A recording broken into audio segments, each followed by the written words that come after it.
My name is Eleanor. The piece that I just played is called Waltz from Kabalevsky's 24 Little Pieces for Children, Opus 39. You can also find this piece in Piano Literature, Volume 1. This piece is relatively easy to play with a beautiful melody.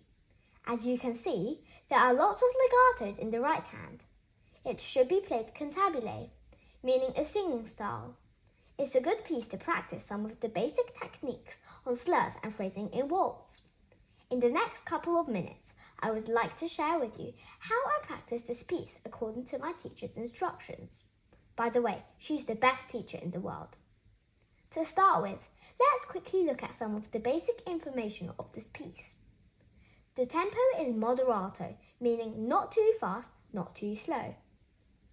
The piece is called waltz, so we expect it to be in threes, where the first beat in every bar can be played a little stronger, like 1, 2, 3, 1, 2, 3, and so on. This piece is in D minor, so it has the B flat in the scale. The form of the piece is A followed by A1, which means the piece can be divided into two sections. The first section is called Section A, from bar 1 to 15. The second section is called A1, from bar 15 to 32. The reason we call the second section A1 instead of section B is because the melody, the shape and the music direction of bar 15 to 32 is similar, but not exactly the same as the first section. Before we move on to the actual playing of this piece, I would like to show you the melody line to the right hand, which are the notes that are highlighted in purple. It's interesting to see that all of them happen to be on the stronger beat. Now I'm going to play the right hand melody line.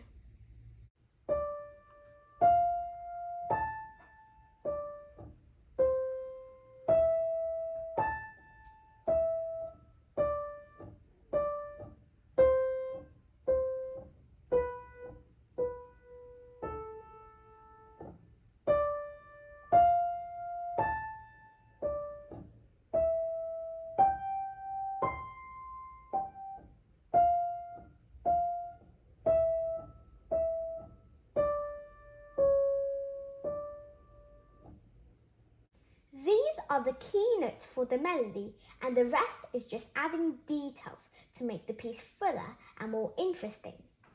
I find it quite helpful to identify the melody line before I start a piece. It gives me a good sense of the structure when I'm playing. By isolating the melody line, the piece is no longer a messy blend of notes that happens to be harmonious. Instead, it has real connecting factors. Now, let's move on to section A, bar 1 to 15. Let's start with the first phrase, right hand melody line, D, F, A, and back to D.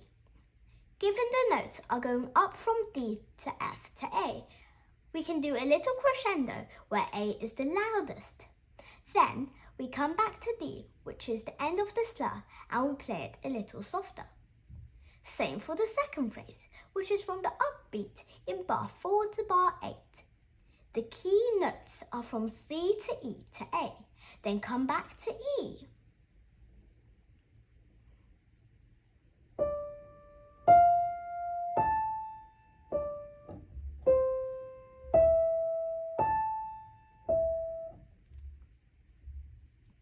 Now we add the rest of the notes back into the first phrase. We start with double gesture.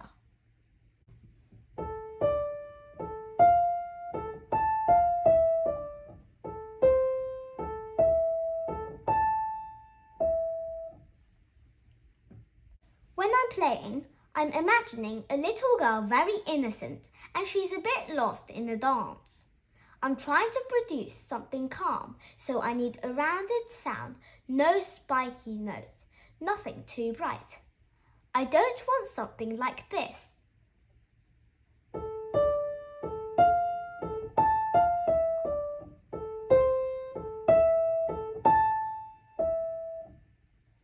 Even though here I've done the crescendo and diminuendo, the sound is too sharp.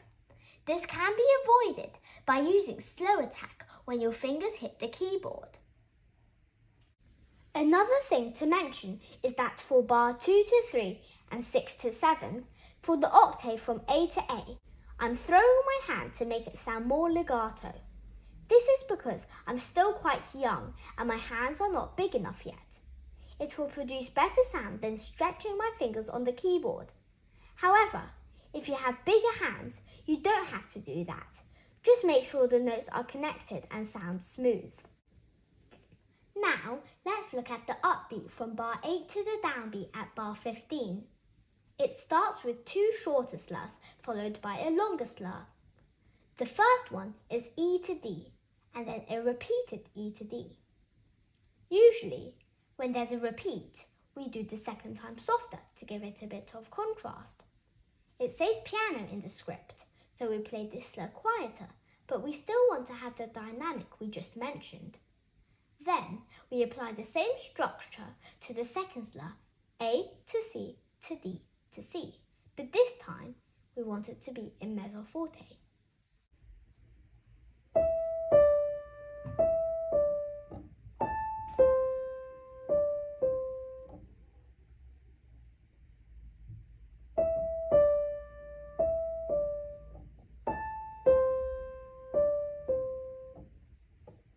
Then we move on to the upbeat of bar 12 to the downbeat of bar 15. Again, the repeated beat in bar 14 needs to be softer than the beat in bar 13. This phrase is in mezzo piano, so we play it slightly softer than the previous slur in mezzo forte.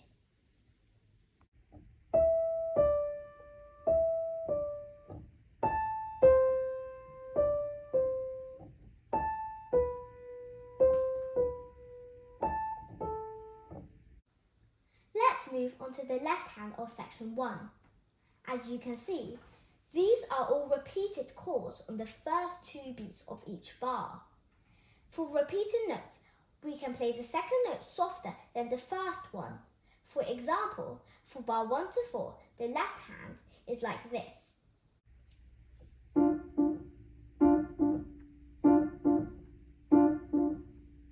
Now, I'm going to play section 1, bar 1 to bar 15, slowly. Right hand first, left hand second, and both hands together.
Let's move on to the second section, which is section A1, from bar 15 to bar 32.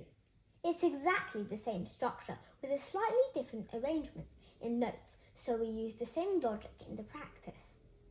Now I'm going to play section A1, which is from bar 15 to bar 32 slowly. Right hand first, left hand second, and both hands together.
a few tricks for this piece.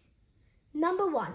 Identify the main melody line and keep it in your head when you are playing. A smooth and non-spiky sound can be created by using slow attack, not fast attack, in the entire piece. Number 2. When I see a legato phrase, I start the phrase with double gesture with slow attack and gradually build up my volume as the notes move up, or reduce my volume as the notes come down, and always soften the notes at the end of each slur. Number 3. For repeated notes or repeated chords, always play the repeated notes softer to create a subtle contrast. Thank you so much for watching. I hope you enjoyed my video. I'll see you next time.